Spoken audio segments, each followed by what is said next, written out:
So in the Premier League today, Arsenal back to 5 points clear at the top of the table after beating Fulham comfortably. Manchester City, of course, were in action yesterday.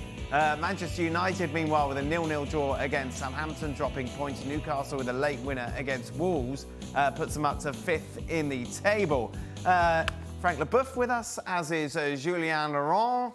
Hey, Frank, Arsenal good. Very good. Very mature. I felt really enthusiastic watching the game, because I found, people, and this, again, we have to recall, it's the youngest team in the Premier League. I found people very experienced, very mature, knowing exactly what they had to do, getting out the ball from difficult situations, but very, very calm, technically perfect, spot on. Let's always working hard for the others. From a defensive perspective, talk us through the 3 goals from maybe a Fulham point of view, Frank. You're at the game. The way the Arsenal just continued to pressure in that first half was really completely opposite what we saw from Manchester City this weekend. And looking at it, there's really only one champion, isn't there? Yeah, I mean, I thought the intensity was, again, very impressive from an Arsenal point of view. And I think, especially then when they get into the lead, it's easier to control the game. But the way they started again, and this has been one of their things.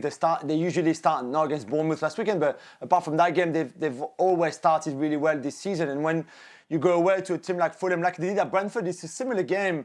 Back, I think, at the end of August or beginning of September, go away to Brentford and start on the front foot like that, putting a lot of intensity, scoring in that first half. I mean, when you're 3-0 up at half-time, obviously the game is over, the game is gone. And even if it's the opposition that made mistakes on your goal, you know that if there's a little mistake from the opposition, you're going to be there, you're going to be ruthless, you're going to take those chances and score. And I think they're very impressive.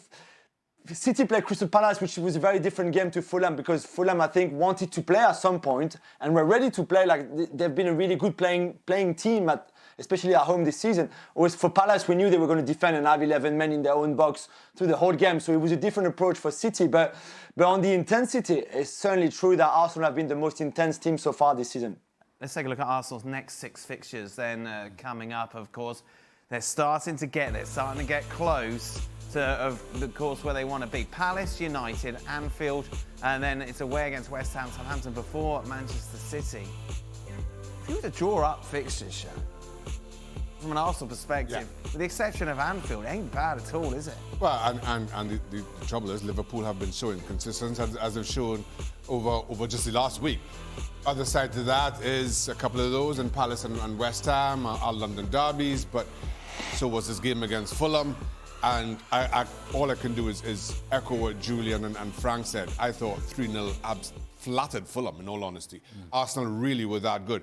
It's also good to hear Frank use the term mature around a very young Arsenal side, because I thought that second half showed a maturity to Arsenal that maybe we'd not seen in previous seasons. The game was won. Yeah. They took their foot off the gas and just let the game play out, kept the clean sheet.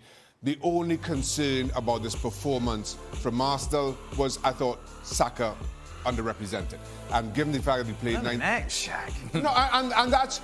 But all I'm saying is, I say that only because he played 90 minutes against Sporting, and you just wonder if that had an impact. That was something we discussed this week. Other than that... You think he should be dropped? He's been one of the best players. Sell him right now, Dan. Sell him right now, I say. Wow. That being said, but back trying to be serious, I thought... You were the one who brought it up. I'm just saying, I was just pointing that out of everything, as good as it were. That was my only concern.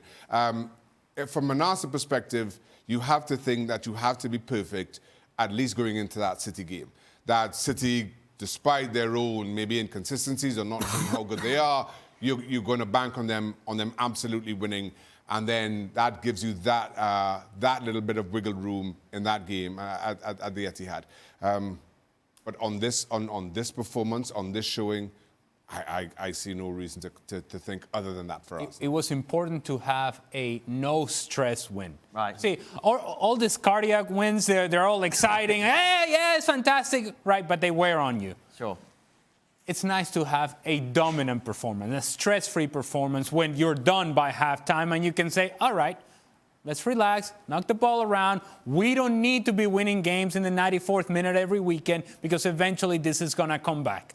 And so I just think it's important for Arsenal's perspective, for that confidence to continue to rise. Yes, we like the cardiac wins, but we love the dominant performances. And that, I thought, was today for Arsenal. Thank you very much for watching ESPN FC on YouTube. For more highlights, analysis and exclusive content, be sure to subscribe.